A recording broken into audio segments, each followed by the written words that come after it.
When Navy SEAL Team 7 saw the tattoo on her shoulder, the entire briefing room fell dead silent, and Master Chief Williams realized he'd spent 3 months trying to break the one person who could save them all. Preparing and narrating this type of story took us long efforts and hard work. So if you are enjoying the story, please consider subscribing to our channel. The salt air whipped across the Coronado training compound as dawn broke over the Pacific, painting the sky in shades of amber and crimson. Petty Officer Second Class Maya Chun stood at attention with 17 other candidates, her boots planted firmly on the concrete as the morning briefing commenced.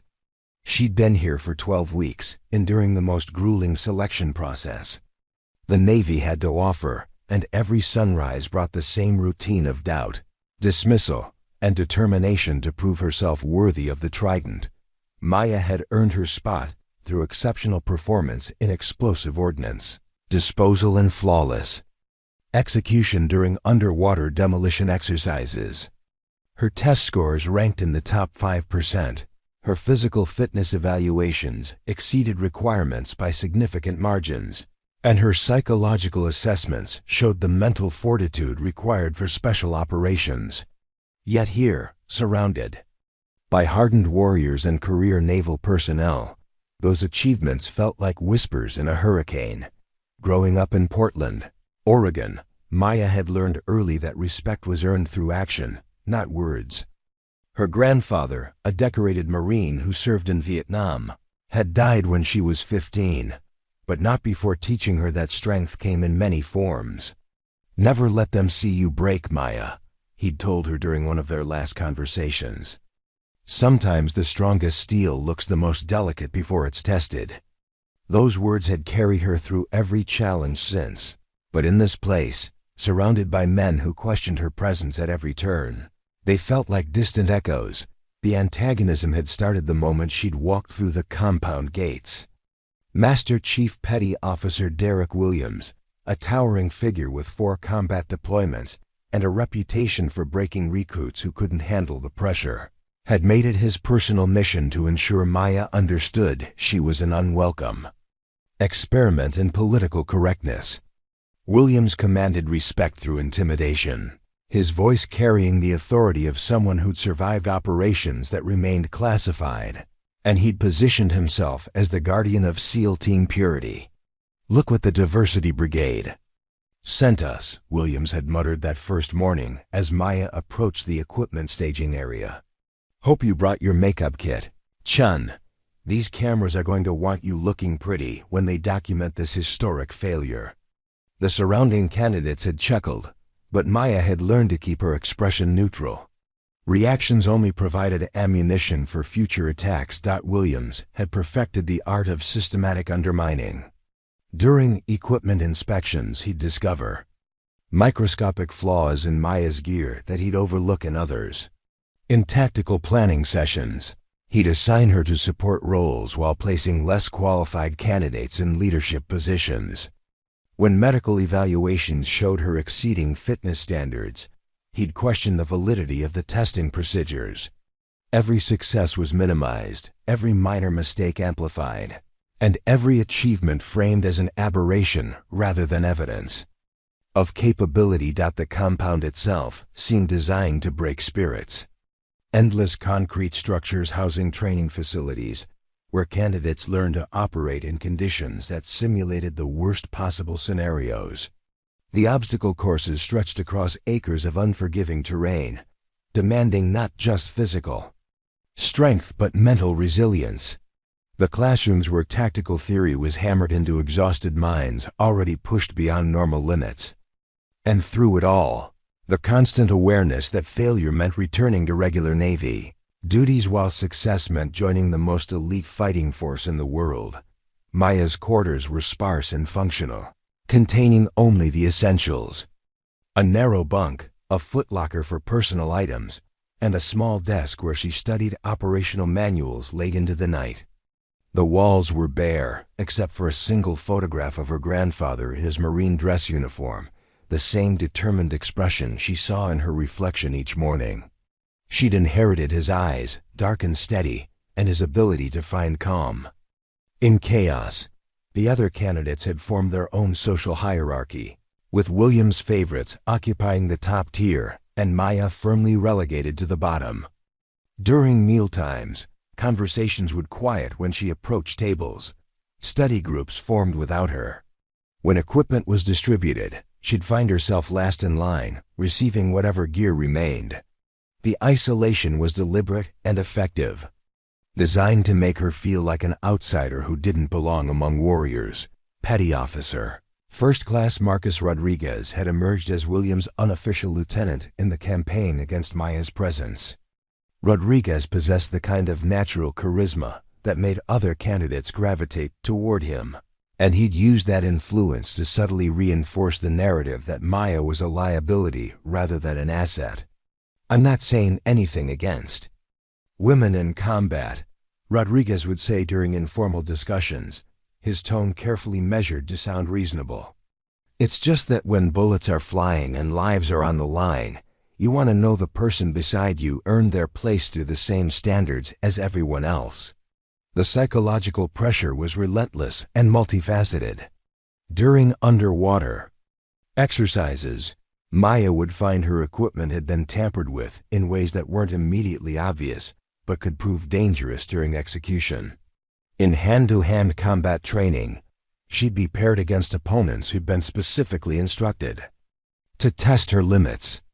When tactical scenarios required team coordination, she'd discover that communication protocols had been changed without her knowledge, leaving her unable to contribute effectively to mission success.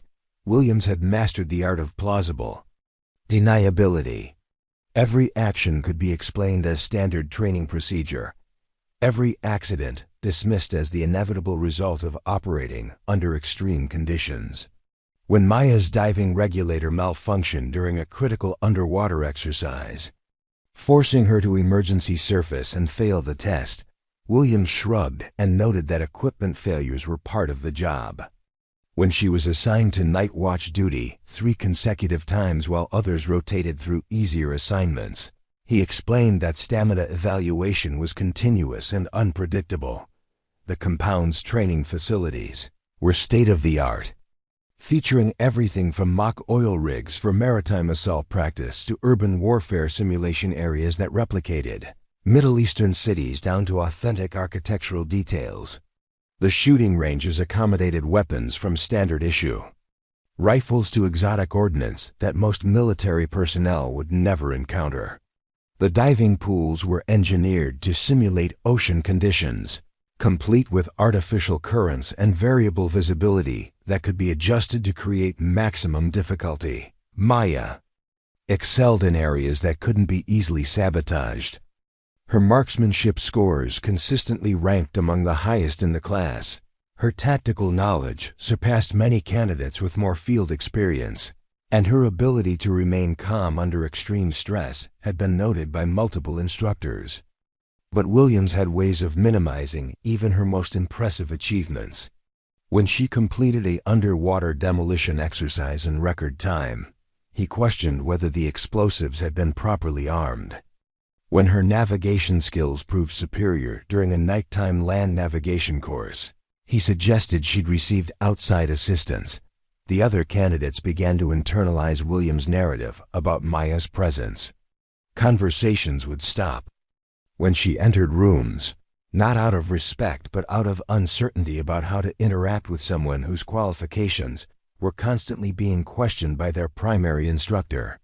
Team-building exercises became exercises in exclusion, with Maya often finding herself assigned to roles that minimized her impact on group success. The message was clear: she might be technically competent, but she wasn't truly one of them. Late at night, when the compound grew quiet except for the distant sound of waves against the shore, Maya would sit on her bunk and read letters from home.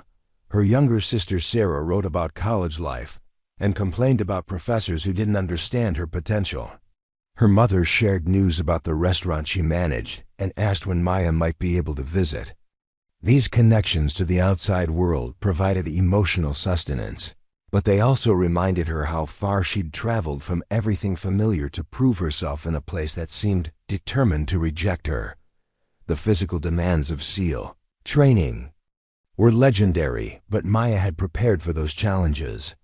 The psychological warfare was something different entirely, a constant assault on her sense of belonging and worth that required different kinds of strength. Every morning brought fresh opportunities for Williams and his allies to demonstrate that she was tolerated rather than welcomed, present by bureaucratic mandate rather than earned right. Williams had scheduled individual evaluations for the end of the week, private sessions where he could deliver assessments without witnesses or oversight. Maya knew these meetings would determine whether she advanced to the next phase of training or found herself quietly transferred to a less prestigious assignment. The anticipation was almost worse than the reality of facing whatever challenges he might devise, because it represented the moment when all her preparation and perseverance would be measured against the subjective judgment of someone who'd made clear his opinion of her presence. The compound's atmosphere grew more tense as evaluation week approached. Candidates who'd been friendly in the beginning became more competitive and distant. Alliance shifted as individuals calculated their chances of advancement and decided whether association with Maya might harm their own prospects. The social isolation that had been systematic became complete, leaving her to face the most critical moments of her naval career essentially alone. But Maya Chun harbored secrets that none of them suspected, experiences that would soon transform their understanding of what she represented and what she was capable of accomplishing under pressure. Williams had evolved his campaign from casual dismissal to calculated psychological warfare. The morning after Maya's exceptional performance in the maritime assault simulation, he gathered the candidates around the equipment bay and delivered what appeared to be a routine safety briefing. But every example he cited, every cautionary tale he shared, seemed designed to undermine confidence in her capabilities without mentioning her name directly. "I've seen plenty of hot shots who looked good in controlled environments," Williams announced, his eyes scanning the assembled group before settling briefly on Maya. "Real operations don't have safety nets. When you're hanging off the side of an enemy vessel in 12-foot swells with bullets flying overhead, technical proficiency becomes meaningless if you don't have the core strength to maintain position or the mental fortitude to execute under genuine pressure." The message was unmistakable to everyone present. Maya stood at attention, her expression neutral, but internally she cataloged this as another data point in Williams' systematic effort to paint her as fundamentally unsuited for special operations, regardless of her demonstrated abilities. She'd learned to document these incidents, not for any official complaint, but to understand the pattern and prepare for escalation. During equipment maintenance periods, Williams would position himself within earshot and deliver commentary that sounded like professional instruction but carried pointed implications. "Weapon systems are only as reliable as the operators maintaining them," he'd say while observing Maya cleaning her rifle. "In combat situations, there's no room for soldiers who might compromise team safety because they're more concerned with proving themselves than protecting their teammates." Rodriguez had become Williams' most effective ally in this campaign, possessing the social intelligence to influence other candidates without appearing overtly hostile. During informal conversations in the mess hall, he'd raise concerns that sounded reasonable and professionally motivated. "I was thinking about team dynamics," he'd mentioned to a group of candidates. "In high-stress situations, you need absolute confidence that every team member can handle their responsibilities. Any doubt, any uncertainty about someone's capabilities could get people killed." These conversations never mentioned Maya explicitly, but their timing and context made the target unmistakable. Other candidates would nod thoughtfully, internalizing the suggestion that questioning Maya's readiness was a matter of professional responsibility rather than personal bias. The effect was to transform her presence from a curiosity into a perceived threat to group cohesion and Mission success.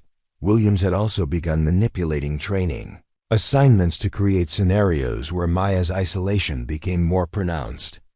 During team-building exercises, he'd structure groups so that established friendships were preserved while she found herself paired with candidates who'd already absorbed the narrative about her questionable qualifications. These partners would complete assigned tasks with professional competence, but without the natural communication and trust that developed between candidates who saw each other as genuine teammates.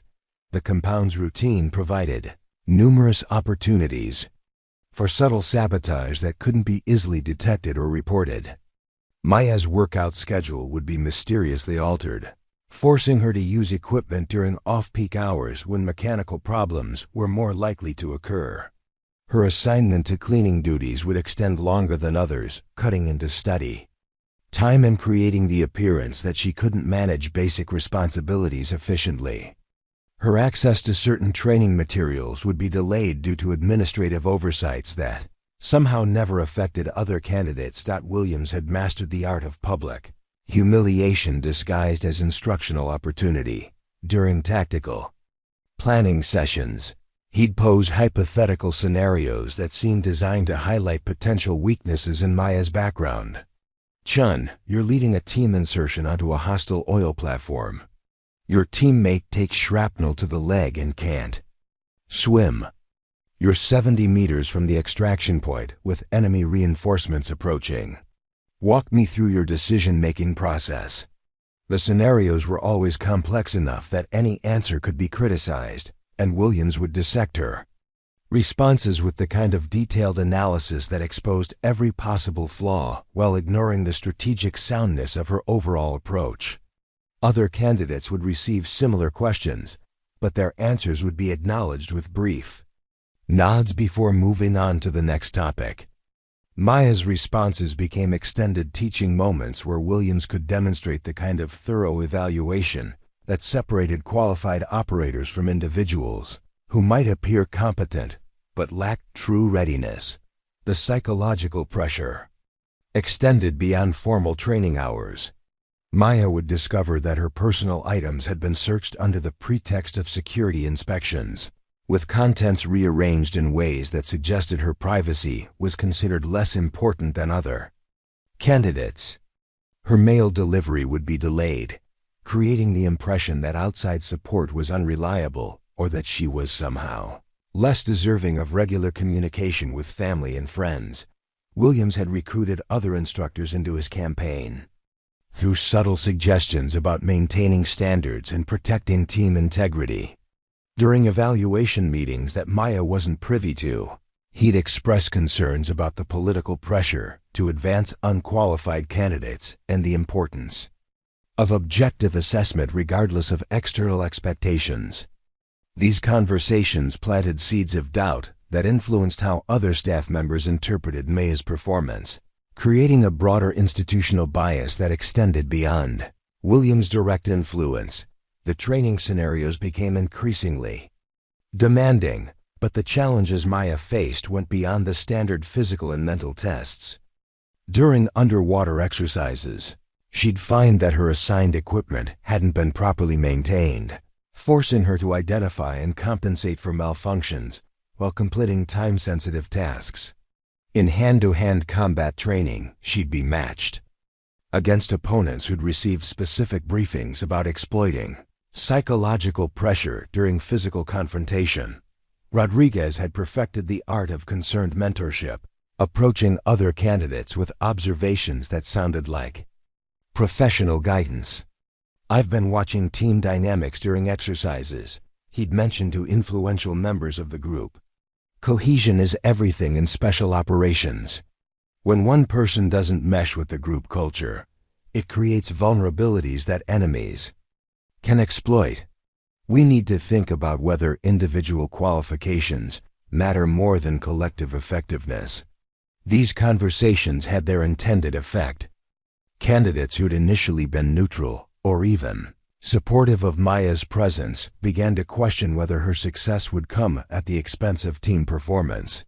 The doubt was insidious because it was framed as legitimate concern for operational effectiveness rather than personal bias or resentment. Williams had also begun documenting Maya's performance in ways that emphasized minor mistakes while downplaying significant achievements. Her personnel file accumulated reports that painted a picture of technical competence, undermined by concerning patterns of behavior that could indicate future problems under stress. A successful navigation exercise would be noted with comments about slight deviation from optimal route planning. An exceptional marksmanship score would be accompanied by observations about unusual grip, techniques that might prove problematic with different weapon systems. The compound's social dynamics reflected the leadership's attitude toward Maya's presence. Candidates who might naturally have formed friendships with her found themselves subtly discouraged from association through assignment to different training groups or schedules that minimized interaction opportunities. The few individuals who attempted to include her in informal activities would discover that those activities had been rescheduled or relocated without notification. Maya's quarters became her only refuge from the constant evaluation and judgment, but even there, she couldn't completely escape the pressure. Anonymous notes would appear under her door, containing messages that ranged from seemingly helpful advice to more direct suggestions that she request transfer before her inevitable failure became public embarrassment. The notes were never threatening enough to warrant official complaint, but their cumulative effect was to reinforce the message that she was unwelcome and that her departure would be welcomed by everyone around her. Williams had scheduled individual performance reviews for each candidate, private meetings where he could deliver assessments without witnesses or documentation requirements. Maya knew these sessions represented critical evaluation points that could determine her future in the program, but she also understood that Williams would use the opportunity to apply maximum psychological pressure without oversight or accountability. The anticipation of these reviews created additional stress for all candidates, but Maya faced the unique challenge of knowing that her evaluator had spent months actively working to undermine her confidence and reputation. Every interaction with Williams had been colored by his obvious conviction that she didn't belong, and the upcoming private meeting would provide him with unlimited opportunity to express those views without professional restraint. Other candidates received informal guidance about what to expect during their reviews, advice passed down from previous training cycles or shared by instructors who wanted to help them prepare effectively. Maya found herself excluded from these information networks, left to speculate about evaluation criteria and expectations while her peers benefited from insider knowledge that could prove crucial to advancement. The compound's atmosphere grew increasingly tense as review week approached, but Maya faced challenges that went beyond normal pre-evaluation anxiety. She was fighting not just for advancement in the program, but for validation of her right to be there at all, knowing that failure would be interpreted not as individual shortcoming but as confirmation that her entire demographic was unsuited. For special operations roles, the maritime assault qualification began at 0400 hours with candidates assembling on the pier overlooking San Diego Bay. Maya watched as the first team executed their approach, fast roping from a helicopter onto a mock enemy vessel while live ammunition cracked overhead from instructor positions. The exercise demanded precision timing, flawless communication, and the ability to maintain tactical awareness while operating in an environment where a single mistake could prove fatal. When Maya's turn arrived, the observation deck fell unnaturally quiet. She could sense the collective attention focused on her performance, waiting for confirmation of their suspicions about her readiness for this level of operation. Williams stood among the evaluators, his arms crossed and expression skeptical, as if her failure was already predetermined and he was simply waiting for the inevitable demonstration. Maya secured her rappelling gear and positioned herself at the helicopter's open door.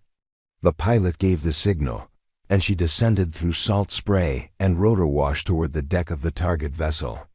Her landing was textbook perfect, boots touching down exactly where tactical doctrine required for optimal cover, and field of fire. Without hesitation, she rolled into position and began engaging simulated enemy targets with the kind of controlled aggression that separated competent soldiers from exceptional operators. Her movements were fluid and efficient, each shot precisely placed to neutralize threats while advancing toward the objective. The exercise required candidates to clear 3 compartments of hostile personnel while securing intelligence materials and preparing the vessel for friendly boarding. Maya's tactical awareness proved exceptional as she identified threats before they became problems, anticipated enemy movement patterns, and maintained perfect situational awareness throughout the engagement. The final phase demanded underwater demolition work, setting charges on the vessel's hull while enemy divers attempted to interfere with the operation. Maya transitioned from surface combat to underwater operations without missing a beat, her diving skills proving as refined as her marksmanship. She completed the demolition sequence in record time while successfully neutralizing 2 simulated enemy divers who'd been positioned to test her ability to multitask under extreme stress.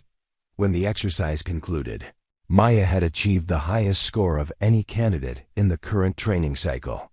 Her performance had been technically flawless and tactically sound, demonstrating mastery of every skill required for maritime special operations.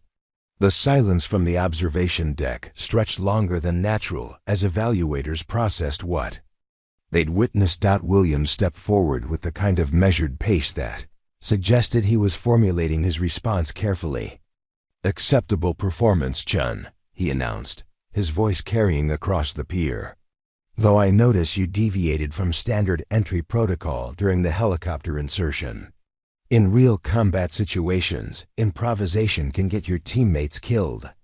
The criticism was technically accurate, but meaningless in context. Maya's deviation had been a minor adjustment to compensate for wind conditions, exactly the kind of tactical flexibility that distinguished experienced operators from rigid rule followers. Every candidate had made similar adjustments throughout the exercise, but only Maya's adaptations were being characterized as potentially dangerous lapses in discipline. Rodriguez nodded thoughtfully as if Williams had identified a crucial concern that others had missed. "Consistency is everything in team operations," he added, his tone suggesting professional concern rather than personal bias. "When one person operates differently than expected, it creates coordination problems that can compromise mission success." Other candidates absorbed this interpretation of Maya's performance, their expressions shifting from impressed recognition to uncertain doubt. The narrative was being rewritten in real time, transforming her exceptional achievement into evidence of concerning tendencies that might prove problematic under operational conditions. Maya understood that no level of performance would satisfy critics determined to find fault with her presence. The debriefing session that followed provided Williams with additional opportunities to undermine Maya's achievement through selective focus on minor imperfections while ignoring her overall superiority. Time management during the demolition phase showed room for improvement, he noted while reviewing her scores. Effective operators complete tasks efficiently without unnecessary rush that might compromise accuracy. The comment was particularly frustrating because Maya had completed the demolition sequence faster than any previous candidate, while maintaining perfect safety protocols and achieving textbook results. Williams was criticizing her for being too good at the assigned task, suggesting that exceptional performance indicated poor judgment rather than superior skill. Maya began to realize that this campaign extended beyond simple prejudice or resistance to change. Williams seemed personally invested in her failure, as if her success would somehow invalidate his authority or undermine his credibility as an evaluator. The attacks had become increasingly personal and sophisticated, suggesting that he viewed her presence as a direct challenge to his professional identity. During the post-exercise equipment maintenance period, Maya overheard conversations among other candidates that revealed how effectively Williams' narrative had influenced their perceptions. "She's definitely skilled," one candidate acknowledged, "but there's something about her approach that feels different. Maybe it's just inexperience with team dynamics, but Williams has a point about consistency being crucial." Another candidate agreed, adding, "Individual performance means nothing if it doesn't translate to team effectiveness. I'm not saying she can't shoot or dive, but special operations is about more than technical skills. You need the right mindset, the right instincts, and maybe that's something you either have or you don't." These conversations reflected the success of Williams' campaign in creating doubt about Maya's suitability despite her obvious competence. The candidates weren't questioning her technical abilities anymore, but they were accepting the suggestion that she lacked intangible qualities that couldn't be measured through standard evaluation methods. Maya cleaned her equipment with mechanical precision while processing the implications of what she'd overheard. The goalposts were being moved continuously, with new criteria being invented to explain why exceptional performance didn't necessarily indicate readiness for team membership. No amount of technical achievement would satisfy evaluators determined to find her lacking in areas that couldn't be objectively measured. Williams had scheduled team formation exercises for the following week, scenarios that would require candidates to work together under stress while being evaluated on leadership potential and group dynamics. Maya understood that these exercises represented her greatest vulnerability because they provided unlimited opportunities for subjective assessment that could be influenced by pre-existing bias. The compound social dynamics had crystallized around Maya's isolated position, with most candidates adopting a position of polite professional distance that avoided association while maintaining plausible deniability about their motivations. She found herself excluded from informal study groups, left out of meal table conversations, and assigned to training partnerships with individuals who completed required tasks without developing the personal connections that enhanced team performance. Rodriguez had positioned himself as an informal leader among the candidates, using his natural charisma and Williams' obvious approval to influence group opinion about team selection and partnership preferences. During casual conversations, he'd express concerns about maintaining group cohesion and ensuring that personal ambitions didn't compromise collective success. "We need to think strategically about team formation," Rodriguez mentioned to a group of influential candidates. "The instructors are watching how we interact, how we support each other, how we handle challenges as a unit. Individual performance is important, but they're really evaluating whether we can function as brothers who trust each other completely." The use of brothers was deliberate, a subtle reminder that Maya would always be an outsider regardless of her qualifications or achievements. The language reinforced gender-based exclusion while maintaining the appearance of professional concern about team dynamics and operational effectiveness. Maya began to understand that she was fighting multiple battles simultaneously, beyond proving her individual competence. She had to overcome systematic efforts to isolate her from potential teammates and convince evaluators who'd already decided she didn't belong that their preconceptions were wrong. The challenge wasn't just meeting standards, but exceeding them by margins large enough to overcome institutional resistance. The training scenarios were becoming more complex and demanding, but Maya's challenges went beyond the intended difficulty.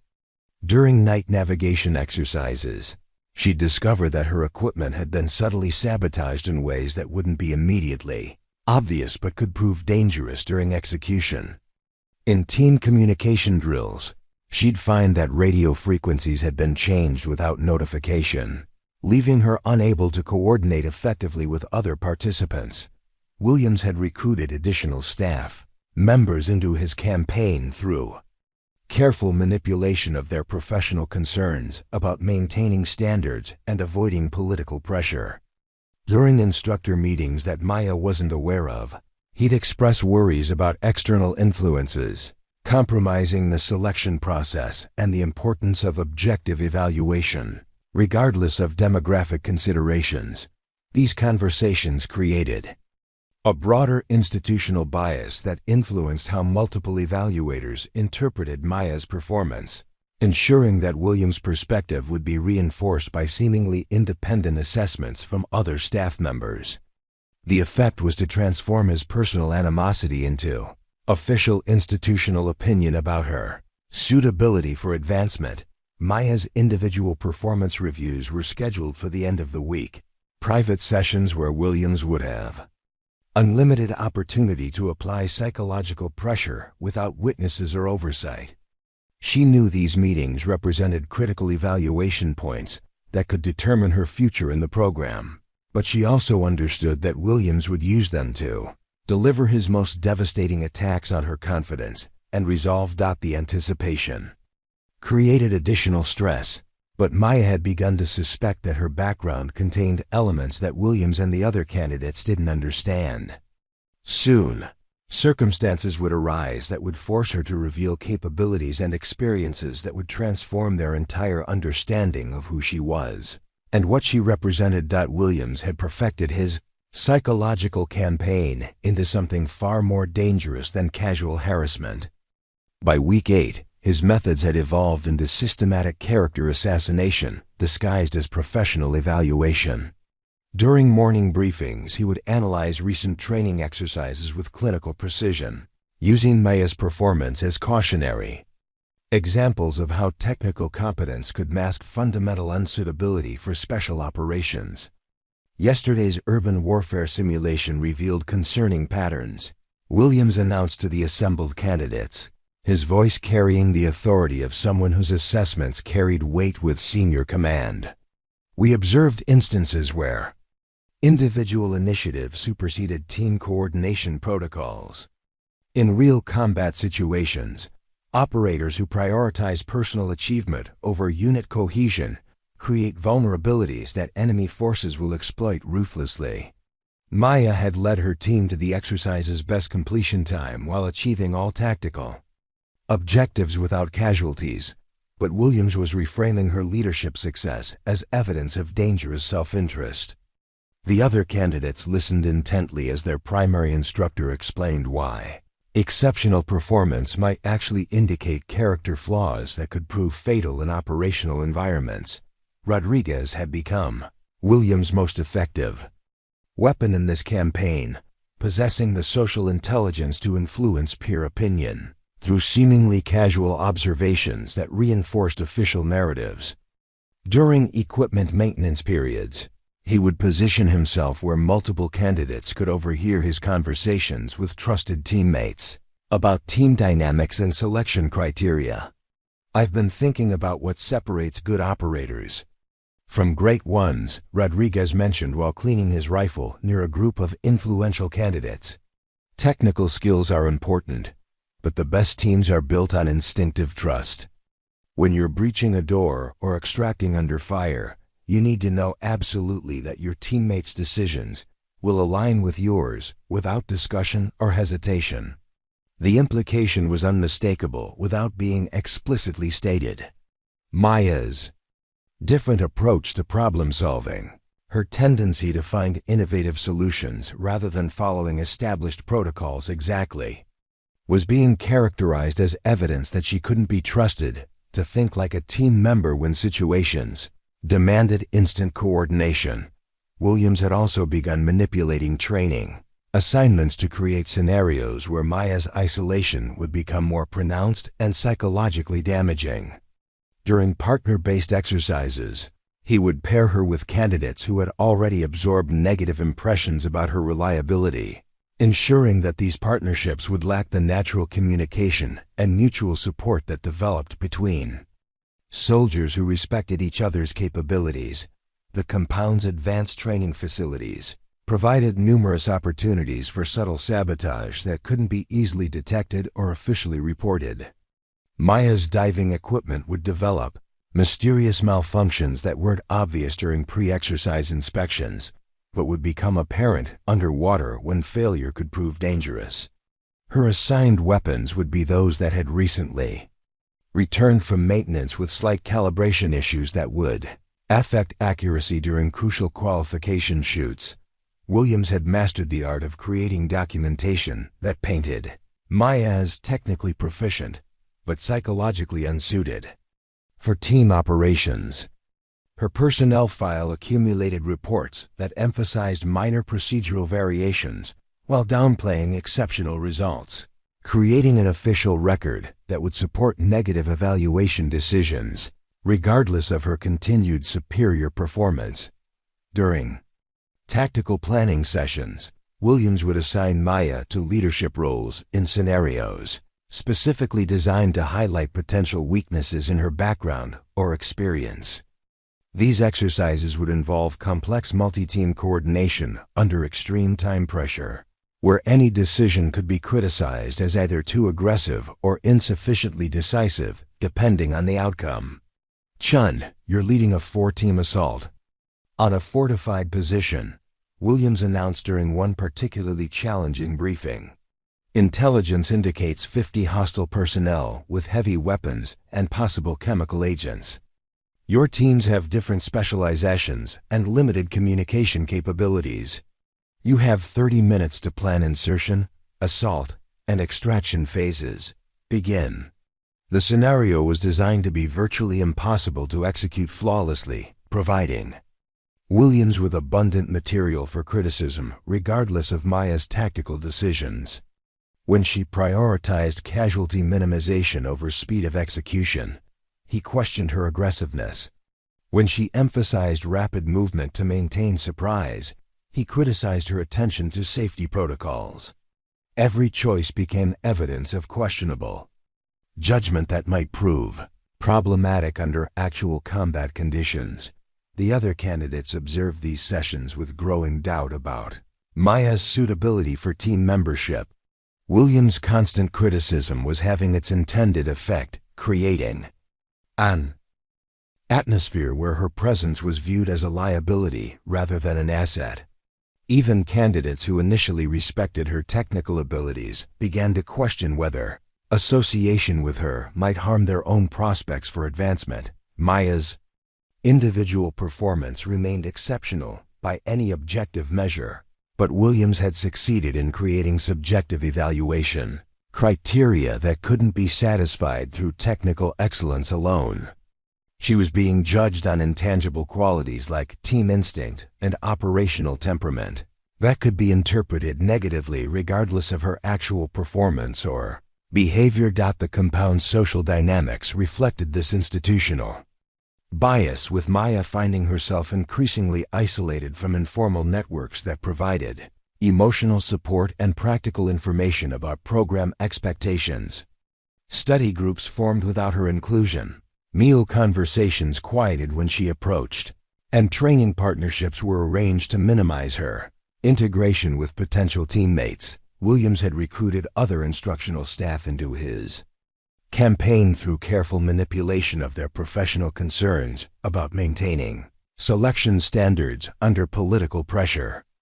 During meetings that Maya wasn't aware of, he would express concerns about external influences, compromising evaluation objectivity, and the importance of protecting program integrity regardless of demographic considerations. We're seeing pressure to advance candidates who meet technical requirements but may lack the psychological profile for sustained operations, Williams would mention to other senior staff. Our responsibility is to the teams these individuals might join, not to social engineering experiments that could compromise mission effectiveness. These conversations created broader institutional support for Williams' perspective, ensuring that his assessment of Maya's unsuitability would be reinforced by seemingly independent evaluations from multiple staff members. The effect was to transform his personal bias into official program opinion about her readiness for advancement. Maya began to realize that the final team selection exercise would represent her last opportunity to demonstrate her qualifications before Williams could recommend her elimination from the program. The exercise was scheduled for the following week and would involve complex multi-day scenarios that tested every aspect of special operations, capability under conditions designed to simulate actual combat stress. Williams had significant discretion in team formation for this exercise, and Maya understood that he would use this authority to place her in situations designed to ensure her failure. She would likely be assigned to teams with candidates who had already been influenced against her, operating under conditions where coordination difficulties could be attributed to her inability to integrate effectively with teammates. The psychological pressure was reaching critical levels, but Maya had begun to access memories and experiences that she'd kept carefully hidden throughout her time at the compound. Her background contained elements that Williams and the other candidates didn't suspect, military experiences that would soon prove irrelevant to the challenges they were about to face. During quiet moments in her quarters, Maya would examine the tattoo on her left shoulder that remained concealed beneath her uniform sleeves. The design appeared to be decorative artwork to casual observers, but it contained details that would be immediately recognizable to anyone familiar with certain classified military operations.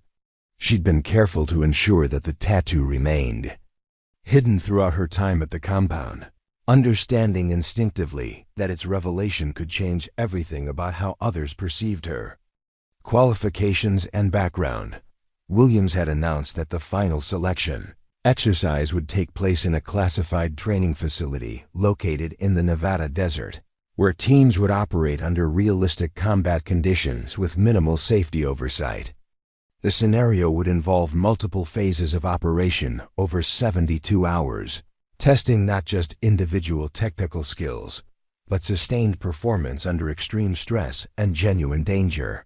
Maya knew that this exercise represented Williams' best opportunity to eliminate her from the program through scenarios that emphasized team dynamics over individual capability.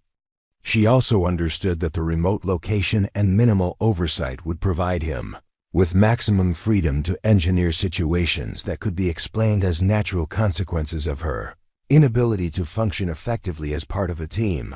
But Maya had begun to prepare for this final test by accessing training and experience that went far beyond anything she'd demonstrated during her time at the compound. Her background contained secrets that would soon transform the other candidates' understanding of who she was and what she was capable of achieving under pressure. The tattoo on her shoulder told a story that would change everything. But first, she had to survive long enough to reveal it.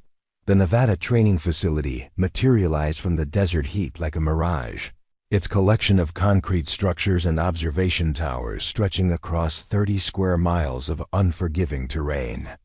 Williams stood beside the transport vehicle as candidates gathered their gear, his expression carrying the satisfaction of someone who had engineered the perfect scenario for eliminating an unwanted problem. The facility was isolated, communications were restricted, and the exercise would provide 72 hours of opportunities to demonstrate that Maya Chun didn't belong among elite operators. "This is where theory meets reality," Williams announced as the team assembled in the equipment staging area. "No safety nets, no second chances, no excuses for performance failures that could compromise mission success. You'll be evaluated on every decision, every action, every moment of hesitation that might indicate unsuitability for operational deployment." Preparing and narrating this type of story took us long efforts and hard work. So if you are enjoying the story, please consider subscribing to our channel. Maya adjusted her pack and checked her weapon systems while processing the implications of Williams' briefing. The exercise scenarios were classified, but she understood that they would involve sustained operations under conditions designed to push candidates beyond their psychological and physical limits. Williams had positioned himself as the primary evaluator, ensuring that her fate would rest largely in the hands of someone who had spent months actively working to undermine her confidence. The team formation announcements confirmed Maya's suspicions about Williams' strategy. She found herself assigned to Alpha Team under his direct command, partnered with Rodriguez and two other candidates who had clearly absorbed negative impressions about her reliability. The assignment guaranteed that she would face maximum scrutiny. While operating alongside individuals who viewed her presence as a potential liability rather than an asset. Alpha Team has been selected for the most challenging scenario, Williams explained with barely concealed satisfaction. Deep reconnaissance followed by direct action against a fortified position.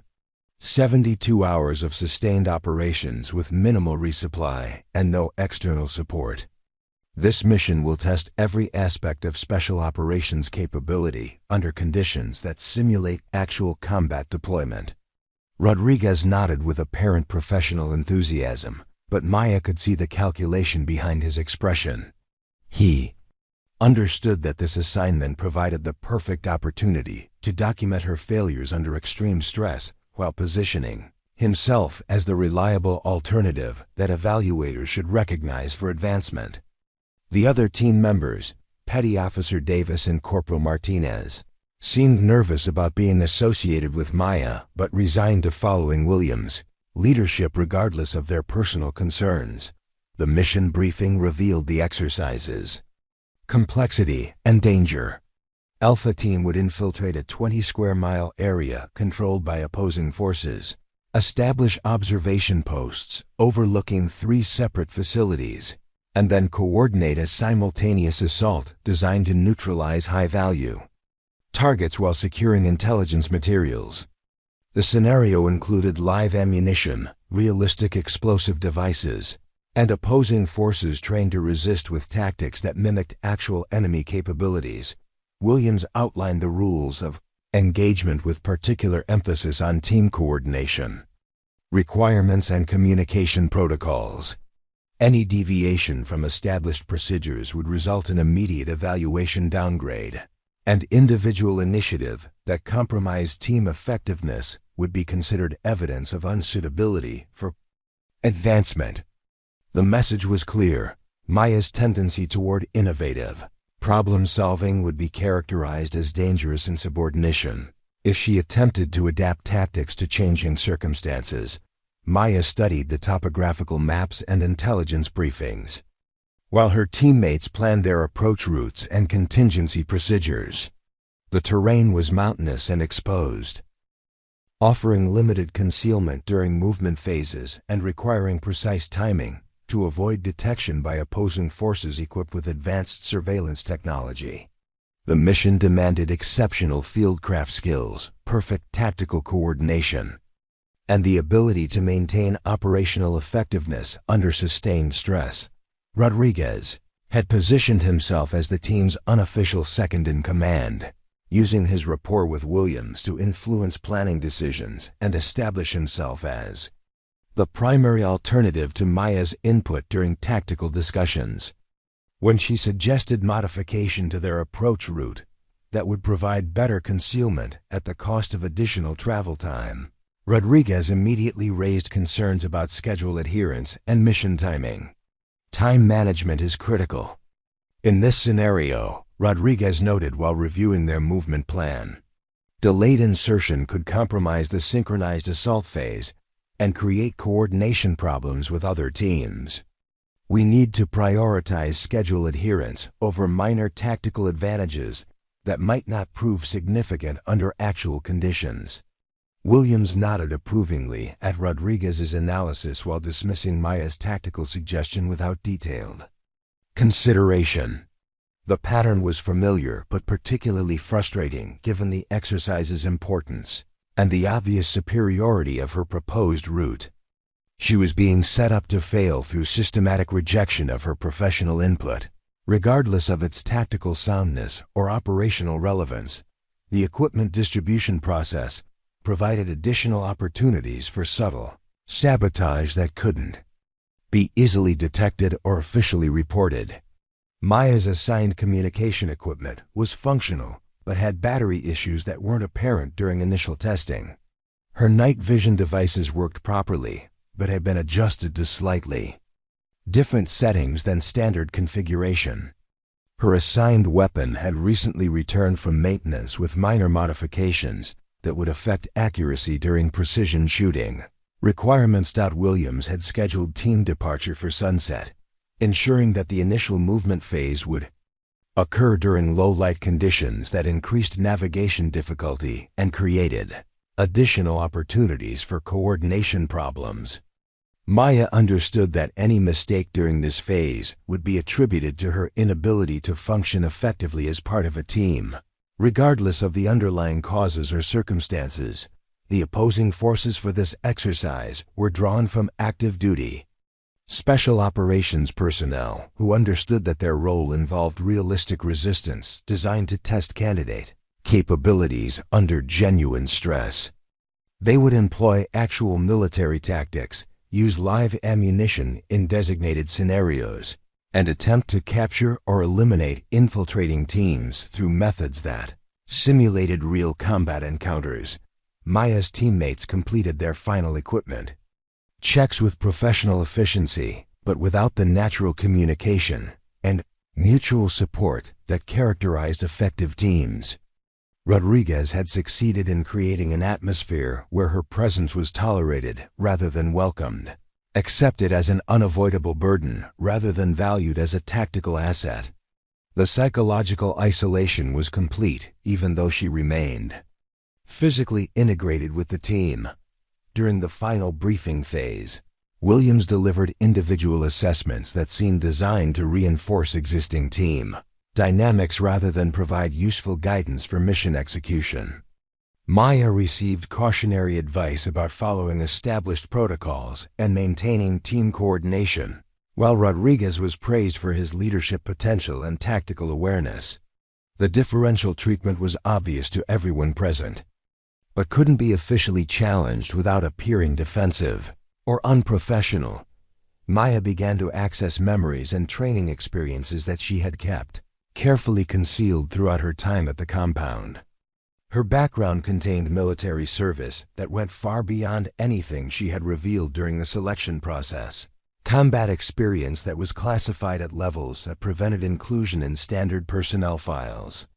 The tattoo hidden beneath her uniform sleeve contained details that would be immediately recognizable to anyone familiar with certain special operations units, but she had been careful to ensure that its existence remained unknown to other candidates or instructional staff. The psychological pressure had reached levels that might have broken candidates with different backgrounds, but Maya had survived challenges that made SEAL training seem manageable by comparison. Her apparent calm under Williams' systematic attack wasn't the result of natural resilience alone, but reflected experience with situations where much more than career advancement was at stake. As Alpha team prepared for insertion into the exercise area, Maya understood that the next 72 hours would determine not just her advancement in the program, but her entire future in special operations. Williams had engineered scenarios designed to ensure her failure, but he had no understanding of the capabilities and experience that she was finally prepared to reveal. The desert sun was setting behind the mountains as the team moved toward their insertion point, but Maya Chun was no longer the isolated candidate who had endured months of systematic undermining. She was preparing to become someone that Williams and her teammates had never imagined. Someone whose true identity would transform their understanding of everything they thought they knew about her. Qualifications and background. The tattoo beneath her sleeve would soon tell its story. But first she had to survive long enough to reveal it. The emergency klaxon shattered the desert night at 0347 hours. Its urgent wail cutting through the darkness as Alpha Team moved through their approach sector toward the primary target facility. Maya froze in her low crawl position, recognizing immediately that this wasn't part of the planned exercise scenario. The alarm pattern was wrong, the timing was off, and Williams' radio crackled with communications that carried the unmistakable urgency of actual crisis rather than training simulation. "All teams, this is Control," the voice transmitted with the kind of professional calm that indicated serious emergency. "Exercise terminated immediately. We have confirmed hostile infiltration in Sector 7. Real weapons, live ammunition, unknown intentions. This is not a drill. Repeat, this is not a drill. Williams grabbed his radio with hands that Maya noticed were trembling slightly. Control, this is Alpha Team Leader. Request confirmation and instruction. Are we dealing with actual enemy contact? Affirmative. Alpha Team. Armed intruders have breached the facility perimeter and are moving toward the classified research area. Security forces are engaged, but need immediate backup. Your team is closest to their current position. Redirect. To Grid November 7 for defensive support. Maya felt something cold settle in her stomach as the implications became clear. The Nevada facility wasn't just a training ground. It housed classified military research that would be valuable to foreign intelligence services or terrorist organizations. Someone had used the exercise as cover to infiltrate the base, and Alpha Team was being thrown into actual combat with live ammunition and real consequences. Rodriguez looked uncertain for the first time since Maya had known him. His usual confidence, replaced by the kind of nervous energy that indicated he was processing the situation beyond his previous experience. Davis and Martinez were checking their weapons with the mechanical precision of soldiers who understood that training had just become reality, but their movements carried tension that hadn't been present during simulated exercises. Williams attempted to maintain command authority, but Maya could see uncertainty in his expression as he processed radio communications and tried to coordinate with other teams scattered across the exercise area. This wasn't a scenario he had anticipated or prepared for, and his systematic campaign against Maya suddenly seemed less important than the immediate challenge of actual combat leadership.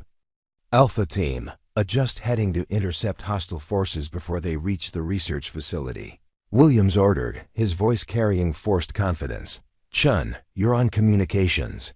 Monitor all frequencies and maintain contact with other teams. Rodriguez, take point position for movement to contact. Maya nodded acknowledgement while internally noting that Williams was reverting to his established pattern of assigning her to support roles rather than utilizing her tactical capabilities.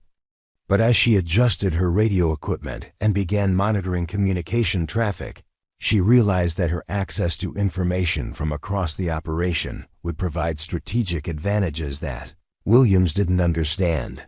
The team began moving toward Grid November 7 through terrain that offered minimal concealment during rapid movement.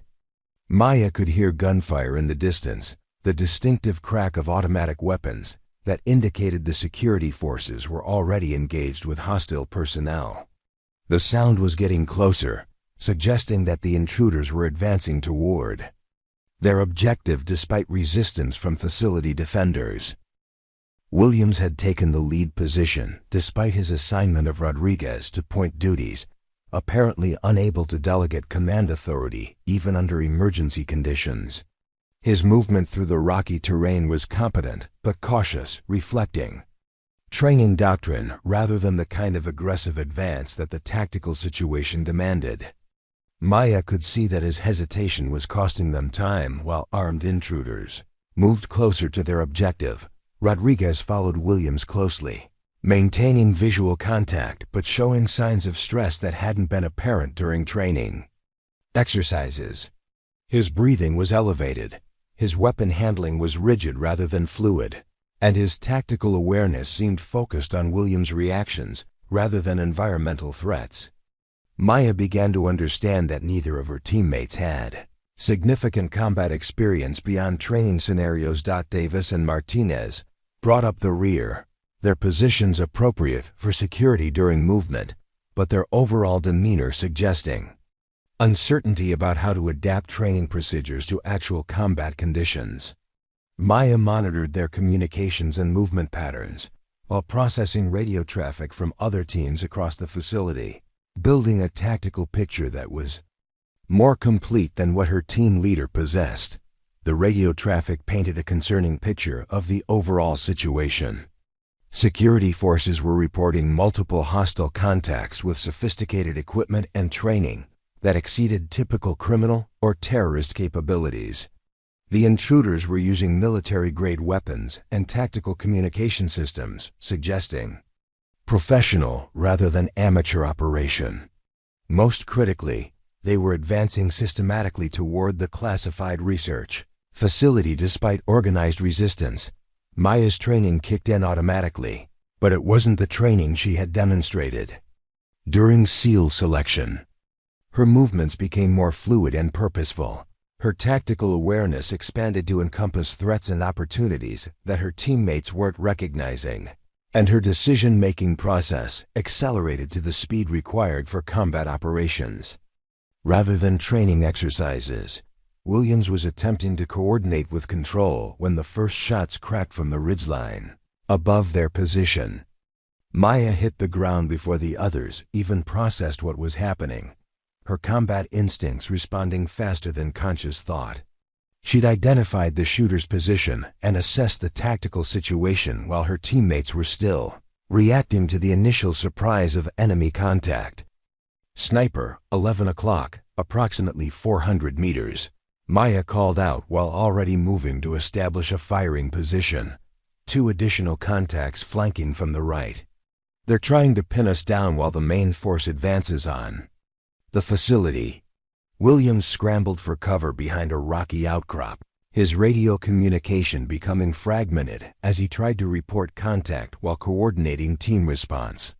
Rodriguez had frozen in place, apparently overwhelmed by the transition from training scenario to actual combat. Davis and Martinez were taking defensive positions, but weren't contributing to tactical problem-solving or threat assessment. Maya realized that her team was rapidly becoming ineffective under actual combat stress, and that the initiative would be lost unless someone took immediate action to address the hostile contacts. Williams was focused on communication with higher authority rather than tactical response.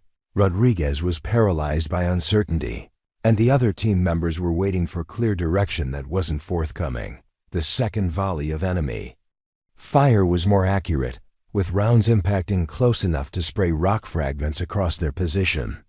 Maya could see muzzle flashes from multiple firing positions, indicating that they were facing a coordinated ambush designed to eliminate or delay any response force approaching the main objective. The tactical situation was deteriorating rapidly. While her team remained unable to mount effective resistance, Maya made a decision that would change everything.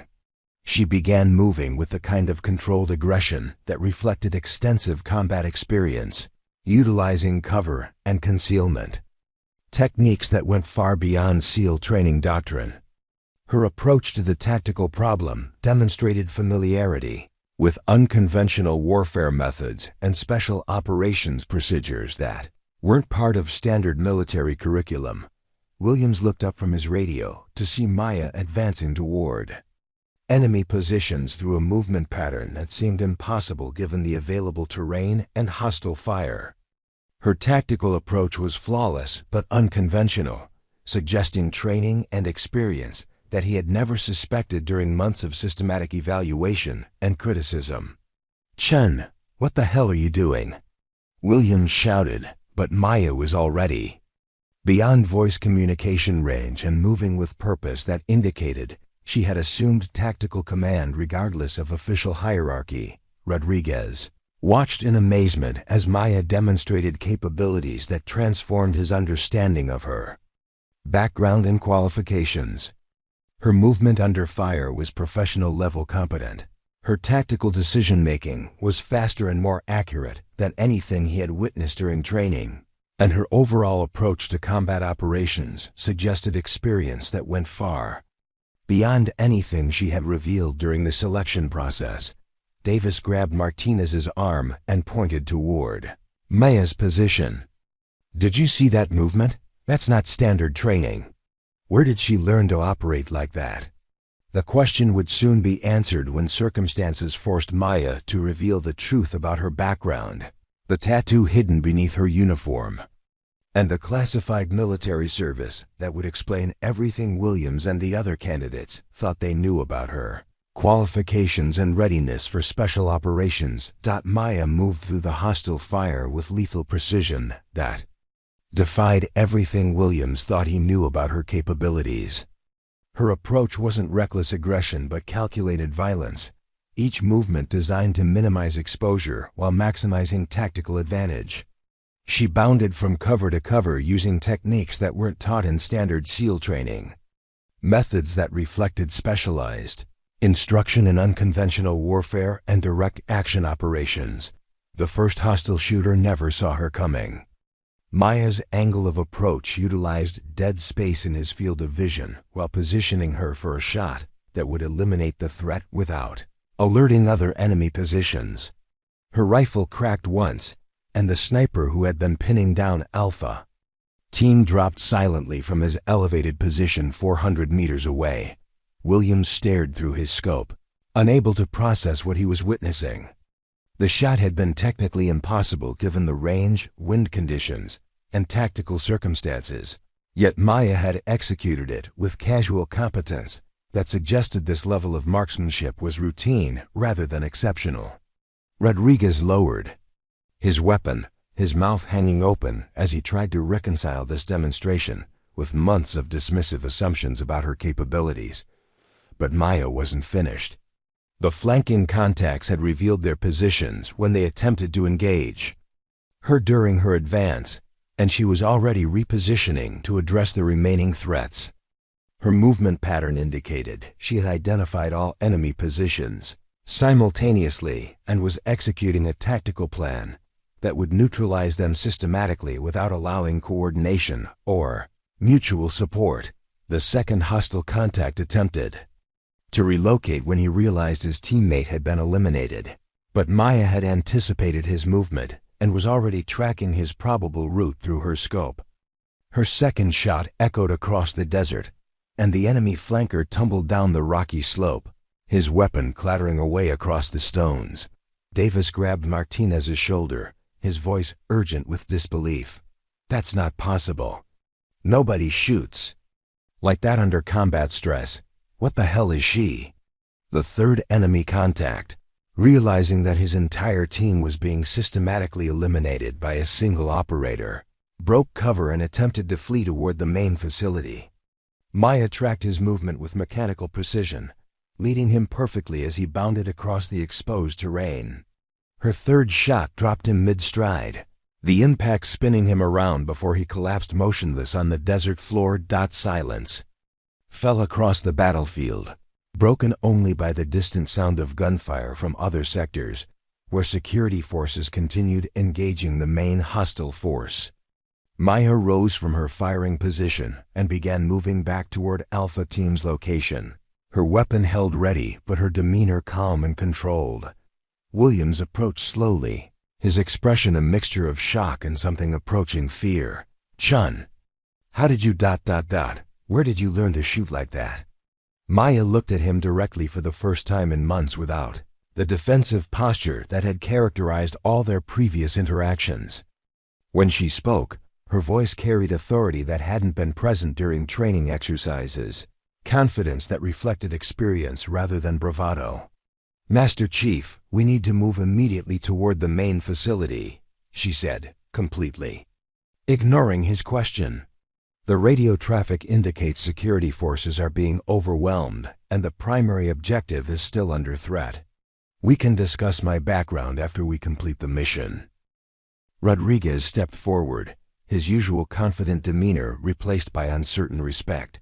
"Maya, those shots were incredible, but Williams is right. Where did that come from? You've been holding back this entire time?" Maya began, walking toward the facility without waiting for her teammates to process their questions or follow her lead. Williams found himself automatically moving to catch up, his authority as team leader suddenly feeling uncertain in the face of Maya's obvious combat competence and tactical initiative. "Chun, I'm ordering you to explain your background before we proceed," Williams said, but his voice lacked the conviction that had characterized months of systematic criticism.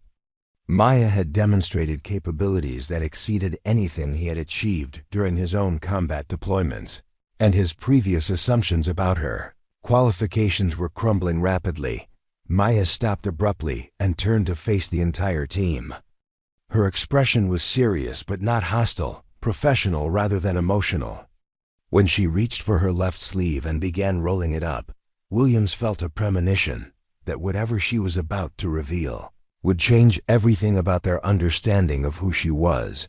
The tattoo became visible gradually as Maya exposed her shoulder, but Williams recognized the significance immediately.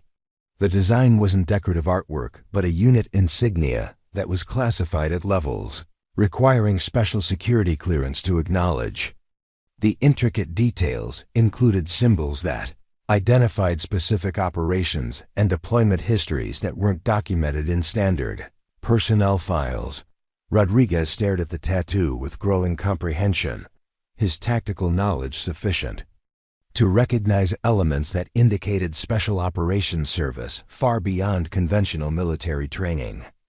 Davis and Martinez moved closer, their expressions shifting from confusion to amazement as they processed the implications of what they were seeing. "My name is Petty Officer Second Class Maya Shun," she said quietly, her voice carrying the kind of calm authority that reflected genuine rather than assumed leadership.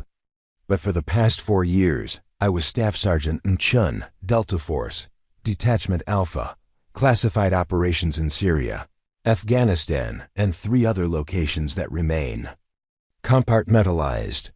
Williams felt the world shift around him as the implications registered. Delta Force represented the most elite special operations unit in the American military, with selection standards that made SEAL training seem basic by comparison. Maya hadn't been struggling to meet SEAL requirements. She had been operating far below her actual capabilities while he spent months trying to break someone who had already proven herself under conditions that he had never experienced. "The tattoo includes my deployment history," Maya continued, indicating specific elements of the design. 47 confirmed eliminations across 3 theaters of operation. Bronze Star with V device for actions during the Kandahar infiltration. Purple Heart for injuries sustained during extraction under hostile fire in Damascus. Rodriguez's face had gone pale as he processed the magnitude of his misjudgments about Maya's qualifications and experience.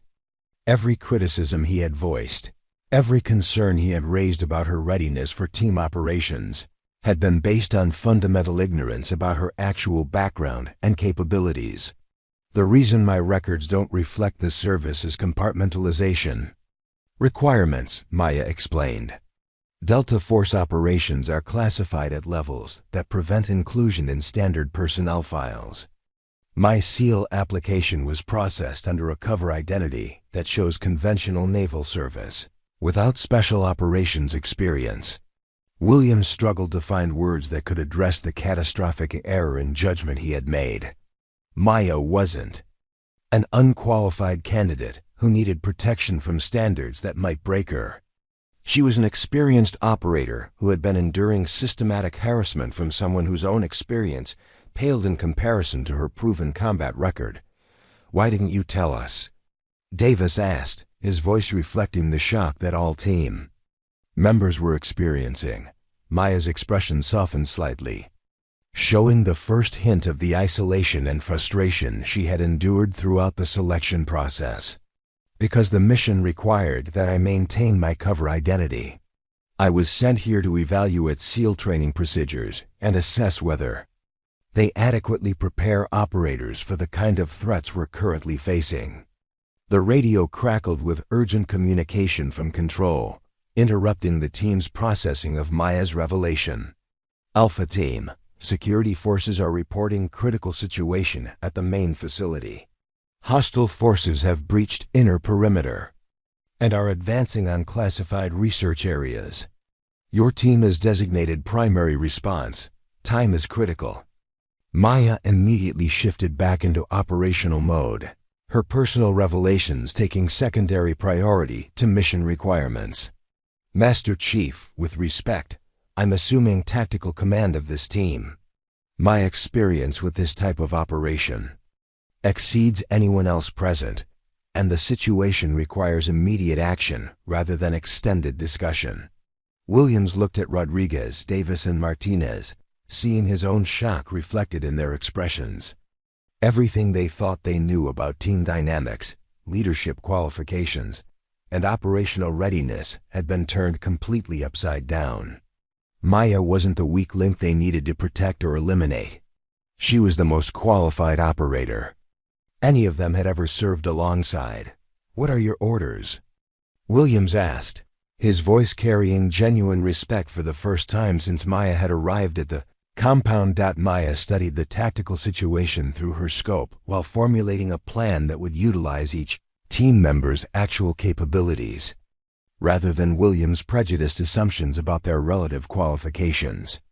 The mission was far from over, but Alpha Team was about to discover what real leadership looked like when it came from someone who had earned authority through combat rather than prejudice.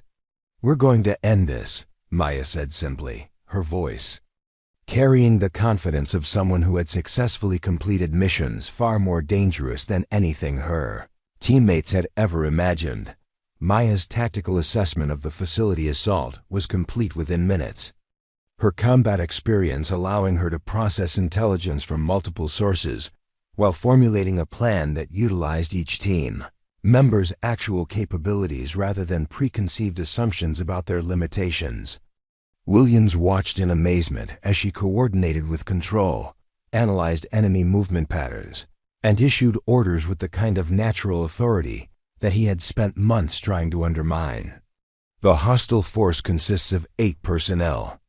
With professional military training, Maya briefed her team while studying facility blueprints on her tactical display.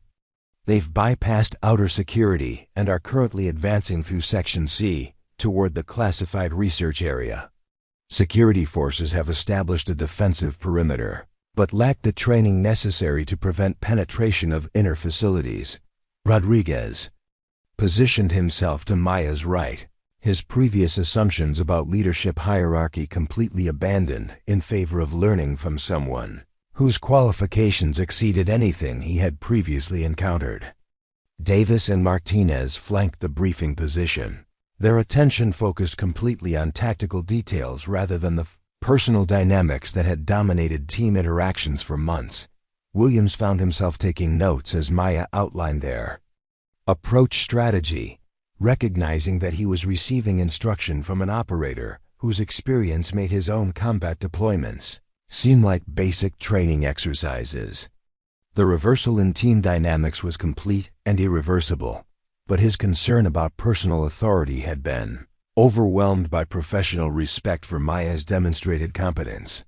"Our insertion will be through the maintenance tunnel system," Maya continued, indicating specific routes on the facility schematic. "This approach provides concealment while positioning us behind the hostile force's current location. Williams, your breach expertise will be critical for accessing the research area if they've fortified their position. Rodriguez, your communication skills will coordinate our assault with security forces to prevent friendly fire incidents." The assignments reflected tactical necessity rather than personal preference, with Maya utilizing each team member's actual strengths while compensating for weaknesses that had become apparent under combat stress. Her leadership style was collaborative but decisive, seeking input while maintaining clear command authority based on superior experience and qualification. Davis checked his weapon systems while processing the magnitude of his misjudgments about Maya's readiness for team operations. "Ma'am, I want to apologize for everything we assumed about your qualifications.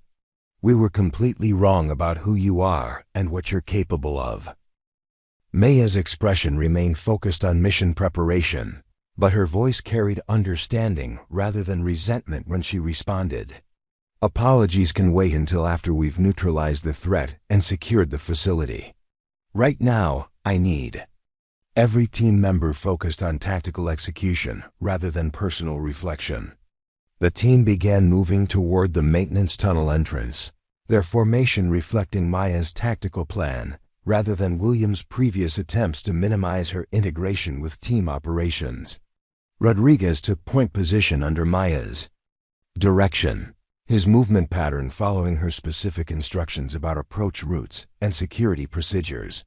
Williams found himself assigned to rear security, a position that provided him with clear observation of Maya's tactical leadership, while ensuring that his uncertainty about combat operations under actual stress wouldn't compromise team effectiveness. The role reversal was complete, with the candidate he had spent months trying to eliminate now responsible for his survival and mission success. The maintenance tunnel system provided exactly the concealment and tactical advantage that Maya had anticipated, allowing Alpha Team to approach the hostile forces position without detection while maintaining communication with facility security forces. Maya's navigation through the underground passages was flawless, suggesting familiarity with similar facilities from previous operations that remained classified. Radio communication with Control revealed that the situation above ground was deteriorating rapidly. Security forces were reporting casualties and ammunition shortages, while hostile personnel continued advancing toward their objective with professional competence that exceeded facility defenders' capabilities. Maya's team represented the only qualified response force available to prevent compromise of classified research materials. Alpha Team, this is Control, the radio transmitted with urgent intensity. Hostile forces have breached inner perimeter and are currently engaging research facility security. You are cleared for all necessary force to prevent compromise of classified materials. Time is critical. Maya acknowledged the transmission while signaling her team to prepare for immediate action. Their position in the maintenance tunnel system had brought them within 50 meters of the hostile force's current location, close enough to hear gunfire and tactical communication from the ongoing assault on facility defenses. Final briefing. Maya whispered to her teammates as they prepared for tunnel exit.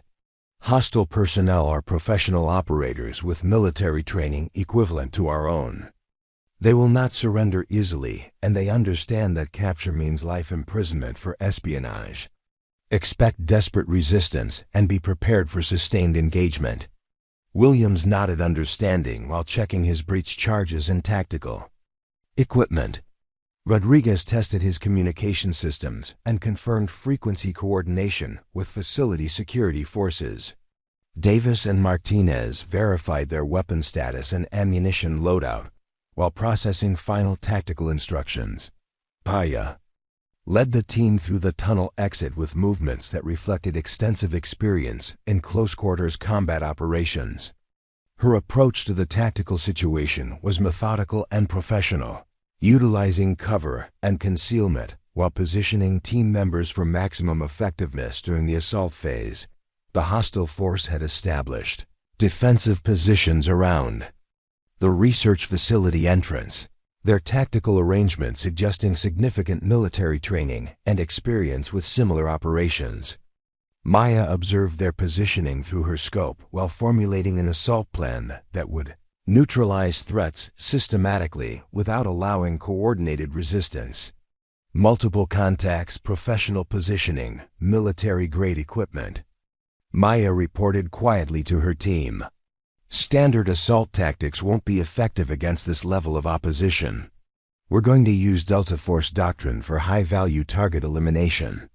Rodriguez looked uncertain about unfamiliar tactical procedures, but Williams nodded recognition of specialized methods that he had heard described but never witnessed in actual operation. Davis and Martinez prepared to follow Maya's instructions. Regardless of their familiarity with specific techniques, Maya's assault began with precision, shooting that eliminated 2 hostile personnel before their teammates realized they were under attack from an unexpected direction. Her target selection and sequence reflected tactical expertise that maximized disruption of enemy coordination while minimizing exposure to return fire.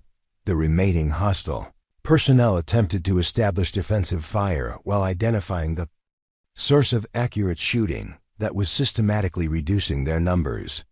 Maya had positioned her team to exploit gaps in their defensive arrangement while maintaining communication with facility security forces to coordinate supportive action.